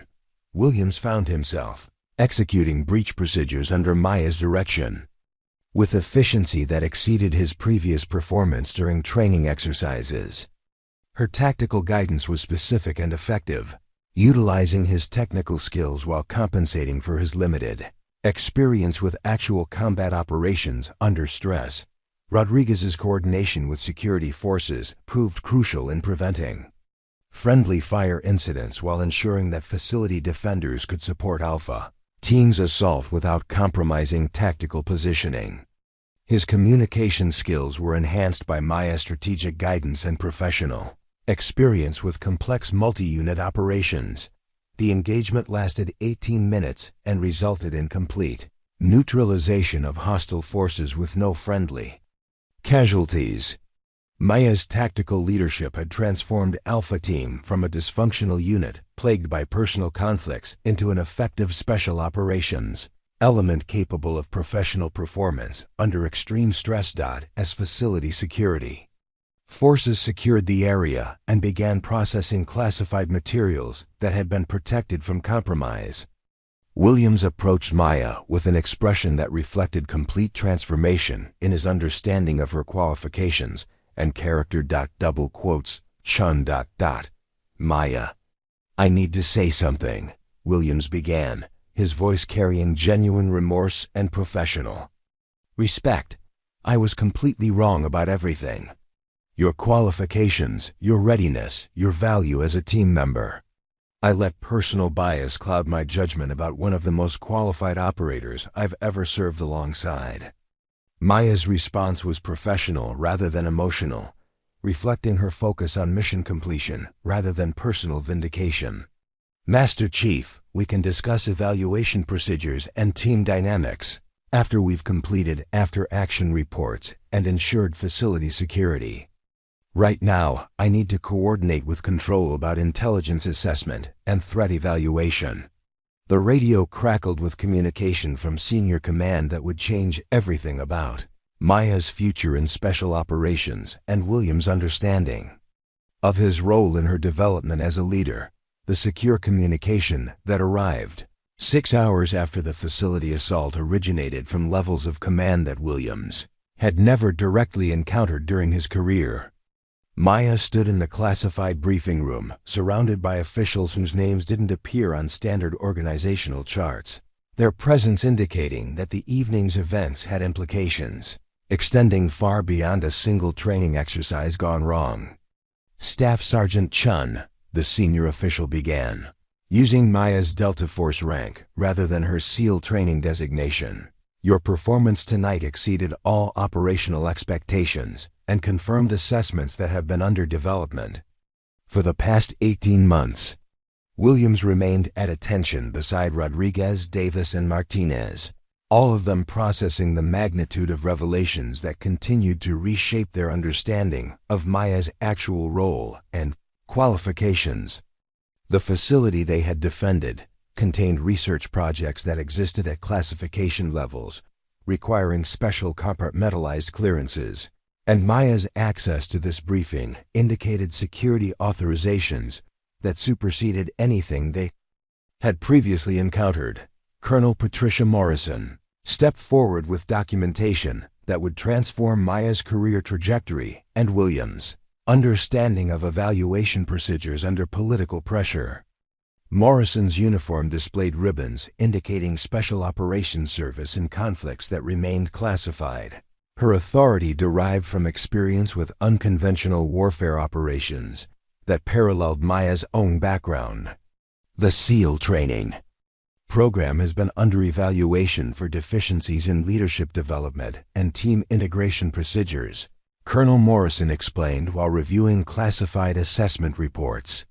Your assignment here was designed to test whether institutional bias would prevent recognition of qualified personnel who didn't fit traditional demographic profiles. Maya maintained professional composure while processing the implications of Morrison's explanation. But Williams felt his world shifting as he realized that Maya's entire presence had been orchestrated to evaluate his performance as an instructor, rather than her qualifications as a candidate. Every criticism he had voiced, every attempt he had made to undermine her confidence, had been documented and assessed by observers whose conclusions would determine his own future in special operations training. Rodriguez looked sick as he processed the magnitude of his misjudgments about Maya's readiness and qualifications. His systematic efforts to influence other candidates against her had been observed and evaluated by personnel whose authority exceeded anything he had previously encountered. Davis and Martinez exchanged glances that reflected their growing understanding that career consequences would extend far beyond the immediate assignment. Colonel Morrison continued her briefing with details that revealed the scope of institutional assessment that had been conducted throughout Maya's time at the compound. Video surveillance, communication monitoring, and psychological evaluation have documented systematic harassment designed to eliminate a qualified candidate based on demographic bias rather than professional assessment. Williams felt cold dread settling in his stomach as he realized that months of his behavior had been recorded and analyzed by investigators, whose conclusions would determine whether he remained in the Navy or faced criminal charges for discrimination and abuse of authority. Maya's apparent isolation had been carefully orchestrated to provide him with unlimited opportunity to reveal the extent of his institutional bias. The evaluation also identified candidates whose leadership potential exceeded initial assessments. Morrison added while reviewing personnel files that contained information Williams hadn't been authorized to access. Rodriguez, Davis, and Martinez demonstrated capacity for professional growth when confronted with evidence that challenged their preconceptions about team effectiveness and qualification standards. Maya stepped forward with the kind of natural authority that Williams had spent months trying to suppress, her voice carrying confidence that reflected superior experience rather than defensive assertion. Colonel Morrison, I request permission to address the institutional problems identified during this evaluation and propose solutions that could prevent similar bias from affecting future candidates. The request demonstrated Maya's focus on systemic improvement rather than personal vindication, her concern extending beyond individual career advancement to encompass broader questions about selection procedures and evaluation standards. Williams recognized that her perspective reflected the kind of strategic thinking that distinguished exceptional leaders from competent technicians. Morrison nodded approval while accessing additional classified documentation that would reveal the next phase of Maya's career development. Staff Sergeant Chun, you're being reassigned to a new position that will utilize your experience in evaluation procedures and unconventional operations training. The Department of Defense is establishing a Special Operations Assessment Division responsible for identifying and correcting institutional bias in elite unit selection. Williams understood immediately that Maya was being promoted to a position where she would have authority over training programs similar to the one where he had attempted to undermine her advancement. The irony was complete and devastating, with the candidate he had tried to eliminate now responsible for evaluating instructors whose performance reflected similar bias and unprofessional behavior. Rodriguez stepped forward with obvious difficulty, his voice reflecting genuine remorse and professional respect that had replaced months of dismissive assumptions about Maya's qualifications. Ma'am, I want to formally apologize for my behavior throughout this training cycle. I allowed personal bias to influence my professional judgment, and I failed to recognize capabilities that should have been obvious to anyone with tactical experience. Maya's response was measured and professional, reflecting her focus on institutional improvement rather than personal retribution. Petty Officer Rodriguez, your ability to reassess preconceptions when confronted with evidence demonstrates leadership potential that could be valuable in future assignments. Personal growth under pressure is more important than initial mistakes in judgment. Davis and Martinez approached with similar expressions of regret and newfound respect, their understanding of Maya's qualifications completely transformed by evening revelations about her actual background and experience. Their apologies reflected genuine recognition of professional excellence, rather than politically motivated acknowledgement of authority. "Ma'am, we learned more about leadership and team effectiveness tonight than during our entire training cycle," Davis said with obvious sincerity. "Your tactical performance under pressure exceeded anything we've witnessed, and your professionalism, despite months of unfair treatment, demonstrates character that we should have recognized earlier." Maya acknowledged their statements while maintaining focus on future institutional improvements rather than past personal conflicts. "What matters now is ensuring that qualified candidates in future training cycles receive fair evaluation based on demonstrated capability rather than demographic assumptions or personal bias." Colonel Morrison reviewed additional documentation while preparing to deliver information that would determine Williams' future in the Navy and his role in special operations training. The assessment process had revealed patterns of behavior that extended beyond simple prejudice to encompass systematic abuse of authority and deliberate sabotage of qualified personnel.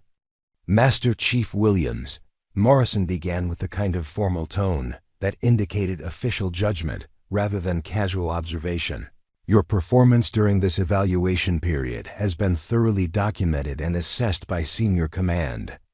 The systematic harassment of a qualified candidate represents serious violations of military regulation and professional standards."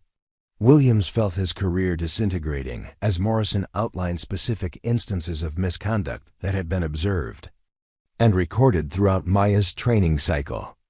Every attempt he had made to undermine her confidence, every manipulation of training assignments, every expression of institutional bias had been documented by investigators, whose conclusions would determine whether he faced court-martial proceedings.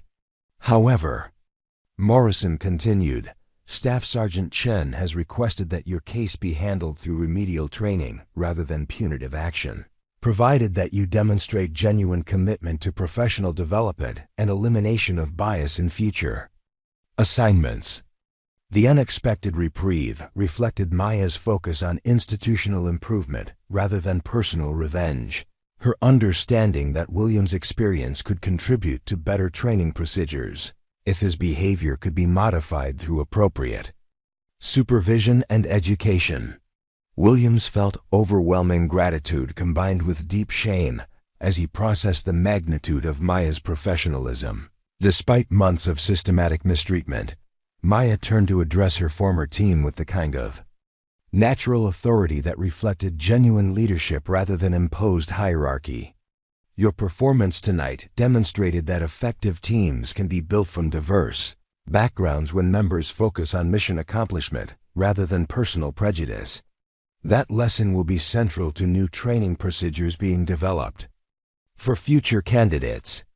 The briefing concluded with assignment notifications that would separate the team members to positions where their new understanding of leadership and team effectiveness could contribute to broader institutional improvements.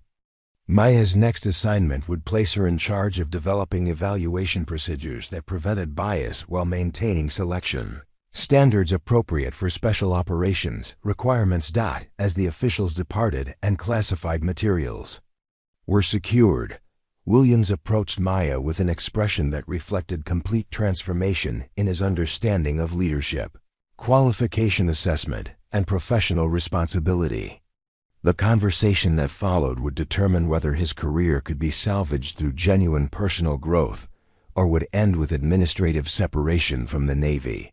2 years later, the Advanced Special Operations Training Facility in Corfance Special Operations Tracial Operations Training Facility in Corfance, Virginia Beach hummed with activity as the newest class of SEAL candidates prepared for their final evaluation exercise. Commander Maya Chun stood in the observation tower overlooking the compound, her uniform now displaying the rank and decorations that reflected her position as Director of Special Operations Assessment and Integration. The facility she now commanded had been redesigned based on lessons learned from her own experience with institutional bias and systematic discrimination. Williams approached the observation post with the measured steps of someone whose worldview had been fundamentally reconstructed through professional development and personal reflection. His assignment as senior instructor for team integration had been contingent on completing extensive training in bias recognition and elimination, courses that had forced him to confront the magnitude of his previous misconduct and develop new approaches to candidate evaluation. Commander, the final exercise participants are assembled and ready for briefing. Williams reported with the kind of professional respect that reflected genuine transformation rather than grudging compliance. His voice carried none of the condescending authority that had characterized his interaction with Maya during her own training cycle, replaced by deference earned through recognition of superior experience and leadership capability. Maya reviewed the candidate roster while noting demographic diversity that would have been impossible under previous selection procedures. The current class included 12 women among 36 total candidates, their presence reflecting institutional changes that prioritized capability over traditional assumptions about physical requirements and team compatibility. Each candidate had earned their position through demonstrated performance rather than political mandate or social engineering. Rodriguez entered the observation area, carrying evaluation reports that documented exceptional performance by candidates whose backgrounds challenged conventional wisdom about special operations readiness. His role as Deputy Director for Candidate Assessment had been earned through professional growth that transformed his understanding of leadership potential and team effectiveness under diverse circumstances. Ma'am, the psychological evaluations reveal interesting patterns, Rodriguez noted while reviewing classified assessment data. Candidates from non-traditional backgrounds consistently demonstrate superior stress resilience and innovative problem-solving capabilities compared to conventional demographic profiles. The Diversity Initiative is producing measurably better operators. Maya acknowledged the report while observing candidate preparation procedures that reflected systematic elimination of bias and harassment from selection protocols. The training environment she had created emphasized objective performance measurement while providing support systems that prevented qualified individuals from being eliminated through personal prejudice or institutional discrimination.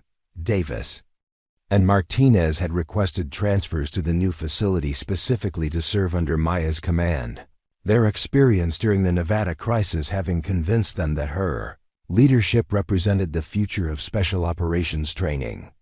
Their roles as team coordinators allowed them to implement integration procedures that ensured diverse candidates received fair evaluation while maintaining standards appropriate for elite unit selection. The final exercise scenario had been designed to test team coordination under extreme stress, while eliminating opportunities for demographic bias to influence evaluation results.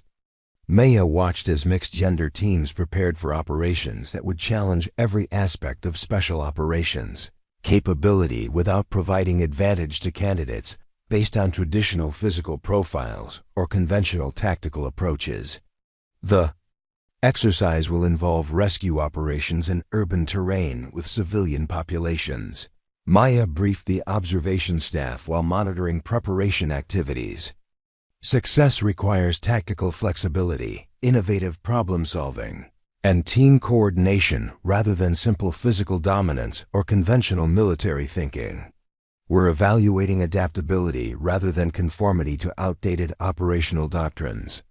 Williams had become one of Maya's most effective advocates for institutional reform, his personal transformation serving as evidence that even deeply biased individuals could develop more effective evaluation procedures when confronted with appropriate training and oversight. His public acknowledgement of previous mistakes had become central to instructor development programs throughout special operations training establishments. Commander, I've been reviewing historical data about candidate elimination rates under previous procedures, Williams reported while accessing classified evaluation statistics. The bias reduction protocols you've implemented have decreased qualified candidate attrition by 37%, while maintaining mission capability standards. The old system was wasting exceptional personnel through institutional prejudice. The observation revealed that Maya's reforms had produced measurable improvements in both fairness and effectiveness, validating her approach to systemic change rather than individual accommodation. Her influence extended beyond single facility improvements to encompass policy changes throughout special operations, training establishments across all military branches. Colonel Morrison arrived for the final evaluation ceremony with additional officials whose presence indicated senior command interest in Maya's innovative training procedures and assessment protocols. The success of her pilot program had attracted attention from Pentagon leadership, seeking to modernize special operations selection while maintaining operational effectiveness under changing strategic requirements. Commander Chun, Morrison began, while reviewing comprehensive assessment data from multiple training cycles, your facility has become the model for special operations selection procedures throughout the military. Request permission to expand your protocols to all advanced training establishments within the next 18 months. Maya's response reflected her focus on systemic improvement rather than personal recognition, her concern extending to broader questions about military effectiveness and organizational culture. Colonel Morrison, I recommend gradual implementation with extensive instructor retraining and oversight. Institutional bias is deeply embedded and requires sustained effort to eliminate effectively. The expansion authorization represented validation of Maya's approach to leadership development and evidence that individual excellence could produce institutional transformation when supported by appropriate authority and resources. Her influence would soon extend to training procedures that affected thousands of candidates across multiple special operations units. The final ceremony brought together candidates, instructors, and senior command personnel to recognize achievements that reflected both individual excellence and systemic reform. Maya's address to the graduating class emphasized principles that had emerged from her own experience with discrimination and her subsequent efforts to prevent similar treatment of future candidates. Excellence emerges from diverse backgrounds. When evaluation focuses on capability rather than conformity, Maya told the assembled candidates, her voice carrying authority earned through combat experience and institutional transformation. Your success reflects not just individual achievement, but proof that effective teams include members whose perspectives and approaches challenge conventional assumptions about operational requirements. Rodriguez stepped forward to present achievement, recognitions that reflected Maya's emphasis on team effectiveness rather than individual dominance. The awards ceremony highlighted collaborative accomplishments while acknowledging technical excellence, demonstrating that reformed evaluation procedures could maintain standards while eliminating discriminatory practices. Williams approached the podium with obvious emotion as he prepared to deliver remarks that reflected his personal transformation and commitment to preventing future institutional bias.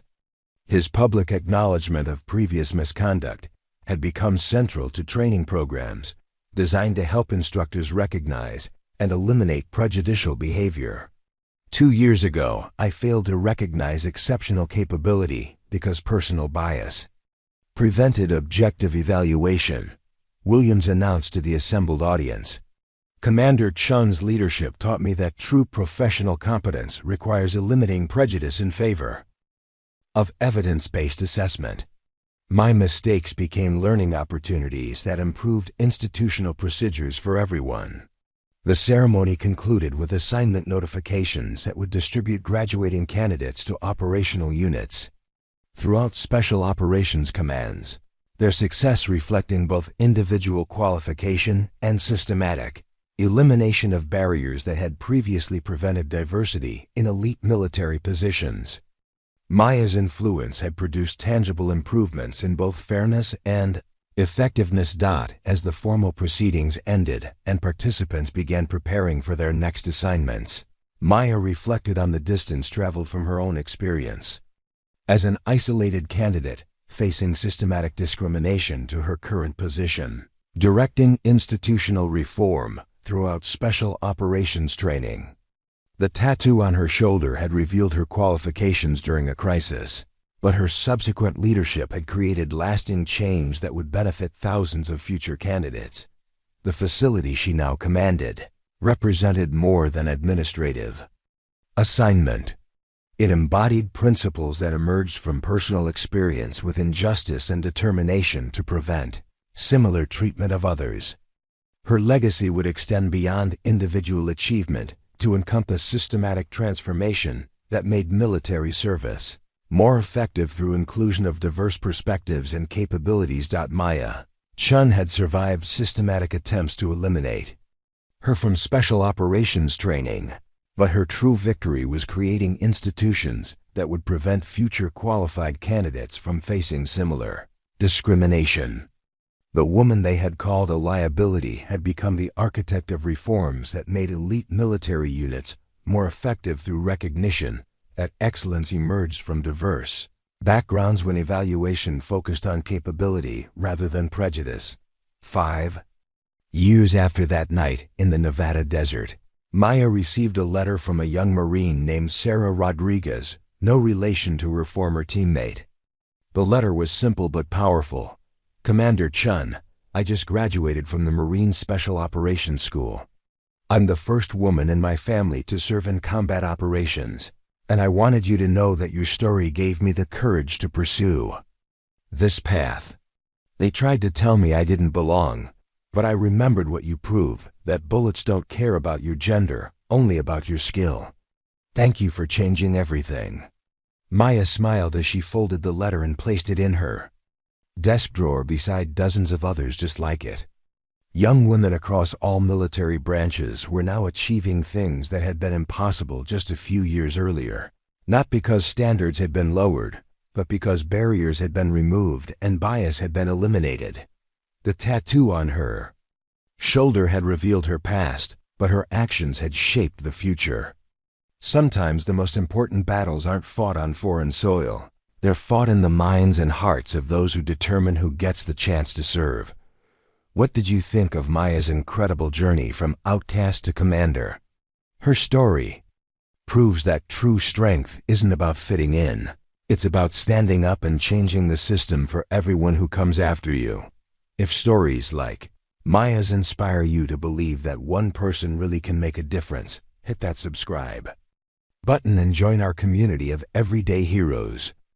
Drop a comment below and tell us about a time when you had to stand up against unfair treatment or prove yourself when others doubted you. We're building a movement of people who believe that courage comes in many forms, and we'd love to have you as part of our family. Ring that notification bell so you never miss these powerful stories of determination, resilience, and triumph against all odds.